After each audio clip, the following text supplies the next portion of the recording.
this tour. I know it's been challenging at times, but I hope you'll go home with fond memories of your time here. So, Ryan, the stage is yours, and maybe tell us about your trip. Okay, sounds good. Well, first, I'd like to say that, growing up at Redington, my grandpa Joe started this race in 1973, and my dad, he ran in the very first two Iditarods. And when I was growing up, my dad always had about 90 to 100 dogs, so it kept me and my brothers out of trouble. But every day when we got off the school bus, we were hooking up our dogs, our younger dogs, and we'd mush and we'd race against each other. And whoever would come in last place between us brothers would have majority of the poop scoop in the day. We learned how to be competitive mushers at an early age, and I've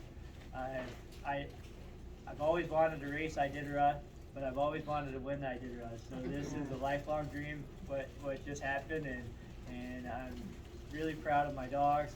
Proud of it took a lot of effort, but I didn't just win it on my own. My partner Sarah, she was a big part of my success, and I got to give her a big thanks because it was a lot of effort, a lot of work that she put into this as well. And going from the starting line, I knew I had a really good team. We sent out 2 sleds out on the trail, one to McGrath and one to Inupiat, just in case I were to break a sled. Out of my 16 Iditarods, I did break a sled in one of the other previous ones, and so I wanted to have an extra sled just in case. And we did break a sled going in from Roan to Nikolai, so we changed sleds at Takatna. And but the dog team, right from the beginning, we were having a good run. Brent Sass, he came up, he gained 18 minutes on us from Willow to Yetna, and but I wanted to go at a slower pace and just have a lot of fun with the dogs. I stopped along the trail a lot, pet them and loved on them, and I even stopped and visited with my niece and nephew. They were out on the trail, and my nephew gave me a big turkey leg. The first few mushers in the race were offered a turkey leg, and so I stopped and visited. And my niece's best friend Kale, he dyed his hair green. I saw that out on the trail, and I said, well, we got to stop and get a photo of us 3 together, us 4 together there, and it made it seem like we weren't really racing, but I knew we could afford to take some time and visit with them, and it was just a few minutes there, and but yeah, the dog team was so special, and they, after every run, I knew they were just so happy, so fast recovery, and it was very fun visiting with all the volunteers throughout the race, and we've been running up near the front for a few years up in the beginning of the race, and so that was normal, but we had an early bib draw, and so even though we were taking our time and giving more rest than we normally do, it seemed like we were up front really racing hard, but I gave 2 hours more rest to a spot on Tin Creek on the Farewell Burn than we normally do up until that point. And then I gave them an extra hour and a half rest there. Normally I give 3 hours of rest at Tin Creek, and this year I gave 4.5 hours of rest. And I did that I thought we'd have a stronger run up the Yukon River and a stronger run the second half of the race, and they really did. They really that second half of the race was really special. And we changed sleds again in Inupiat, and that was a little scary because it's been since 2011 since I mushed without a sit-down part on my seat, and I got out about a quarter of a mile, maybe even an eighth of a mile, and I went to sit down, and there was no seat on the back. So I had to rig up some ropes there in case I sit down. I was still attached to the sled, or a way that I could grab hold of the sled. we had Pete Kaiser and Richie were really close with us going up the coast, and it was really fun because I did have about a 45-minute lead, 50-minute lead, and we all do things different. We feed our dogs at different times, different schedules, and Pete was feeding his dogs at a different schedule than I would feed mine. So right when I would get in, I would feed my dogs right away, and Pete would wait about an hour, 15 minutes to feed his dogs. So when I was waking up from my naps and getting my gear on, he was taking his gear off, and then he'd say, "I'm gonna go lay down," and I'd smile because that meant I was going to booty up. And I knew he wasn't going to get much sleep. And this went on checkpoint after checkpoint. And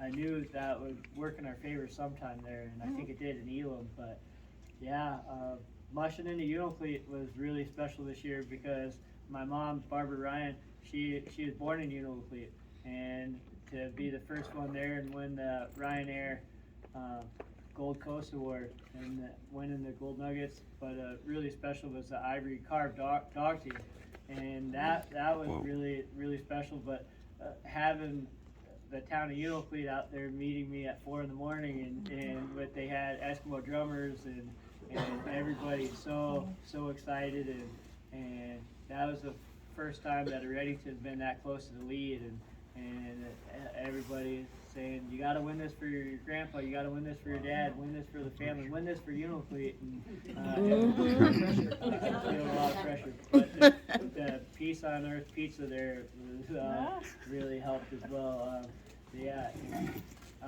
We sent out our food this year, and we had an idea. I had an idea to send Carr's Deli Chinese food out on the trail, and that was really enjoyable. But finally to switch to that pizza was something different. Was really cool as well. And just really proud of my dogs and proud of the race that we ran, and I've never had so much fun in the race. It was really special. And, yeah. I'll open it up for questions now. So you have this long history of family in there. So when you were putting together your game plan of this race, how much input did your family put into it compared to just you said, "This is my dogs, I know what I'm going to do"? Yeah, a lot.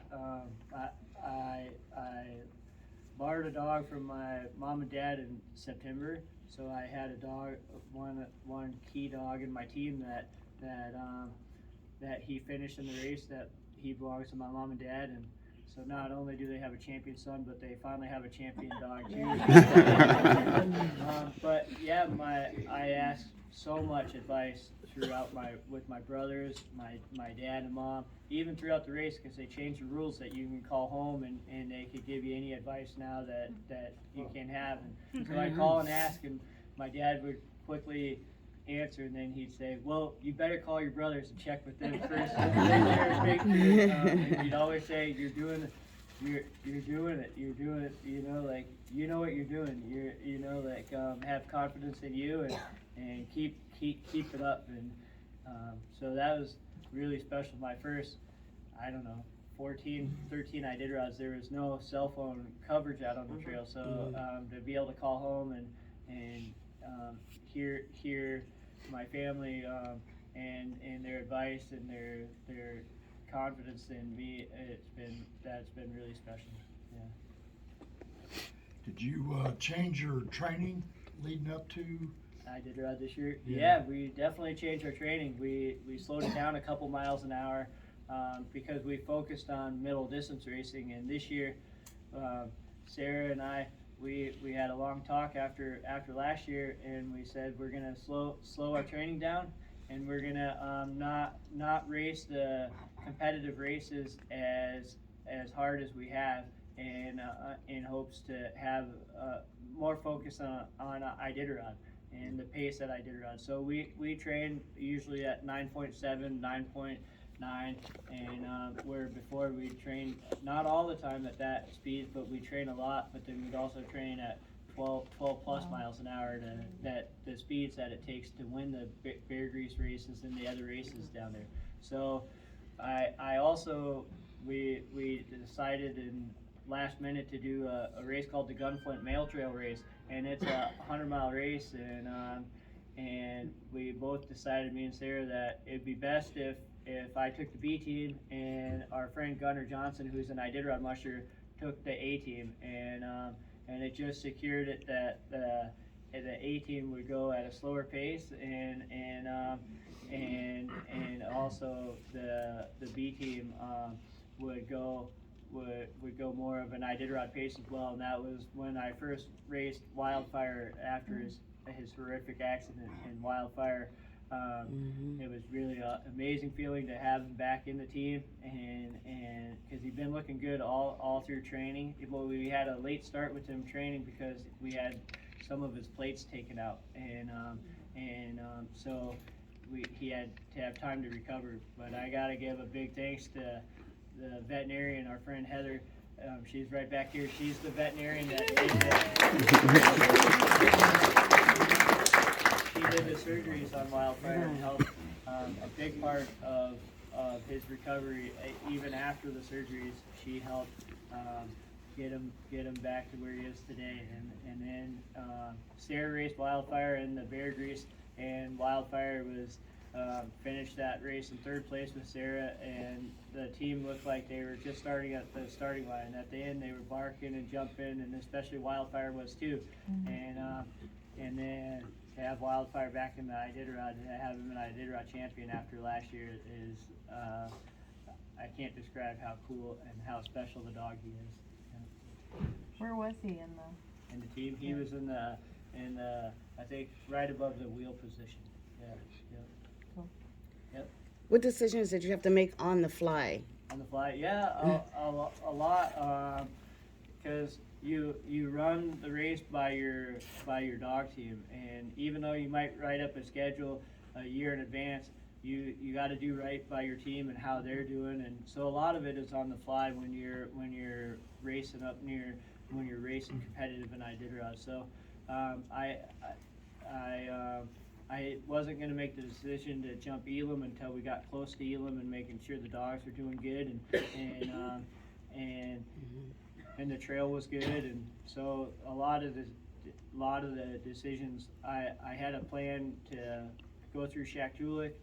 That was my plan before the race and during the race, and when I got to Inupiat, but Shaktoolik's the next checkpoint, and I thought the dogs needed a rest there, so I rested in Shaktoolik instead of going through. And, yeah.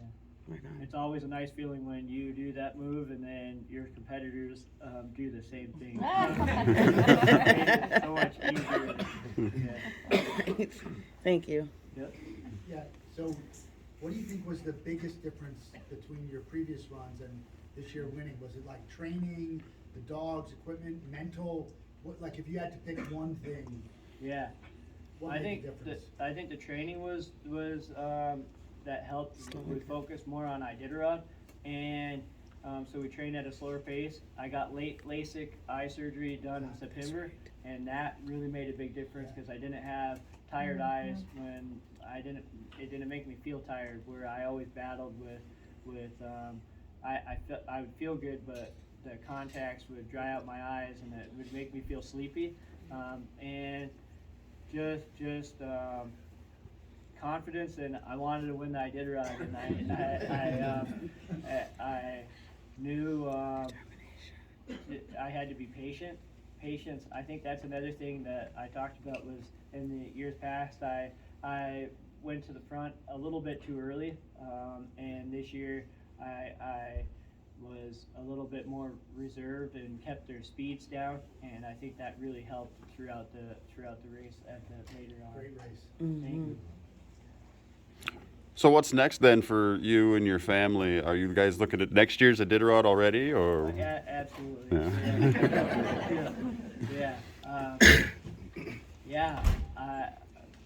We were gonna go do a race called the Kobuk 440 after the Iditarod, but we made flight reservations, and but we're gonna go up and watch the race and try to help be a race judge and volunteer for that race. It's a race that's very special to me, and I still want to be a part of it. And they got some beautiful a fish called sheefish, and they're really quite a fish to fish for. And I've always wanted to catch one there as well. On Wednesday, we're gonna go to Hawaii and spend a few days.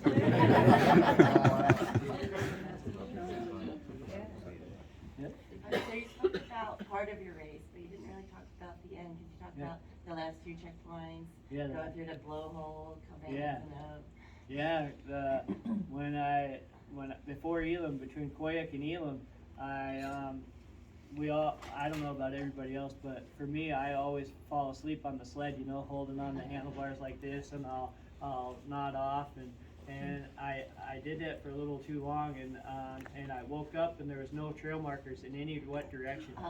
Jesus. So I was like, well, the dogs, a lot of times, I got trust in my dogs, and so I said, well, we must be parallel next to the trail. So I said, well, we'll keep going, we'll keep mushing, and we mushed for quite a ways until we got to the sea ice. And then I was like, well, we ran out of trail, guys. We gotta mush back, and I'm sorry that this is all on me. And so I G'd and hot them, and we got back on the trail, and I at that time I thought I blew the lead because I thought there were sled tracks in front of me, and but I wasn't too worried. I kept a really positive attitude, and I kept looking at the trail, and it was hard to tell if there were sled tracks in front of me or not. And but eventually I came to the conclusion that I didn't think there was, and but we went from a 6-mile lead to a 3-mile lead, and that mistake there, and then the dog team just when we got back on the trail, they picked up the pace, and we quickly kept adding to our lead there, and yeah, when we got to Koyuk, that was. Well, I'll start with Shaktoolik. Shaktoolik was really special. We got to Shaktoolik, and we I got to spend some time there, and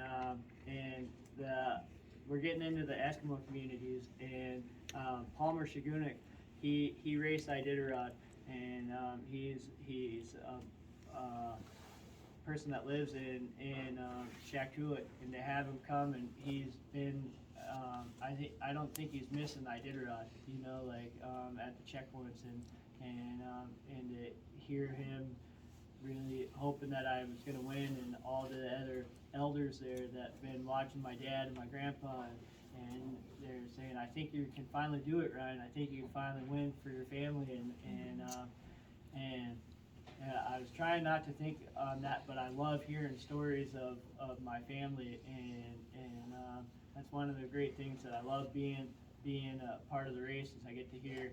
My dad ran this race 51 years ago, and he ran the very first 2 Iditarods, and I hear some of the crazy stories, and I wish I had more time to visit there.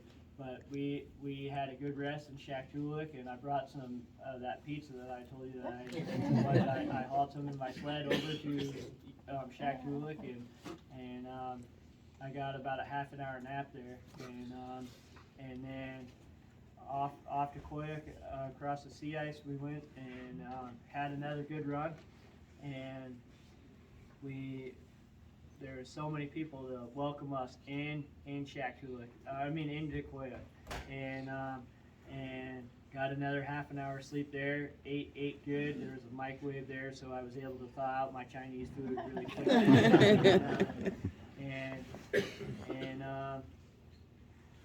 And then just a really good run from there from Koyuk up to White Mountain, and hearing the church bells ring for that first musher to arrive in White Mountain was really cool, and something that I've always dreamed about. It's something that I've wrote about since I've been a little kid, and all my stories in school were different ways I was going to win the Iditarod against my heroes, you know, and to finally hear those church bells ring for my team and I was really special, and and then it was just like the longer I wait there without a competitor was really cool. I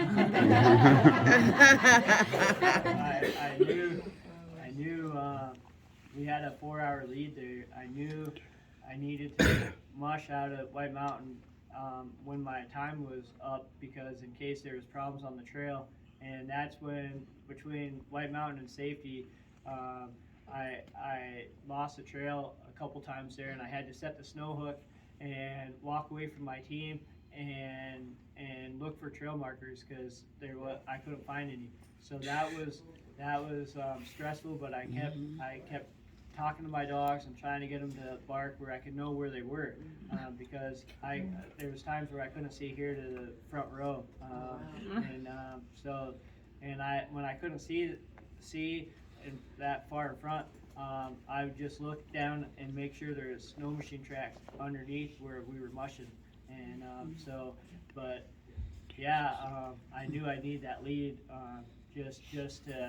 There was quite a few times where I had to stop and leave the team and make sure we were on the right trail, and to have that lead, it made everything a lot more relaxed, and I just stayed positive and knew that eventually we'd get through that. And then we got into the blowhole, and that was still really windy there as well, but once we got closer, a couple miles from safety, it started to ease up there, and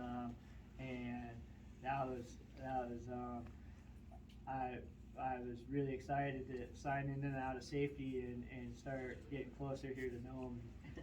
Going up Cape Nome, I flagged down one of the Iditarod insiders to help put on my bib, because normally I think we're supposed to put on our bib at safety. The checkers there are supposed to help us, and with all the excitement and nervousness, I didn't put my bib on. I forgot to, and so when I was going up Cape Nome, I flagged down an Iditarod insider, and my park is really big, and so I flagged down a snow machine, and he helped me put my bib on. It was it felt like forever to get to the finish line. And then just the people who know him with their vehicles along the road, and all the excitement, cheers, and cheering and happiness was really special, and so much. I didn't know my dad, my mom, and my family were out there watching. I didn't try to think about winning too much there until I got really close to coming up to the World Arch here, and then I let that excitement come in, and then that's why I think I was so excited coming in when I coming down the chute there in the finish line. I let it all go there.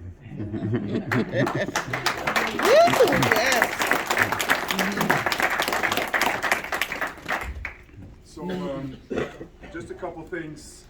We have some surprises for you. His lead dogs are here, Ghost and Spring. And the dogs are really the true athletes of the race, not to diminish from your accomplishment. And there's one more thing I want to mention. This is mandatory gear. The mushers have to carry dog booties from Willow to the finish line. These are Ryan's dog booties. You always recognize Ryan with his fluorescent green. One year I was down at John Bear Grease in Minnesota, and I was just looking around. Yeah, there's Ryan with his fluorescent green. But he will give you one of those, and he'll sign them for you. These have traveled from Willow to Nome, from the champion to you. So,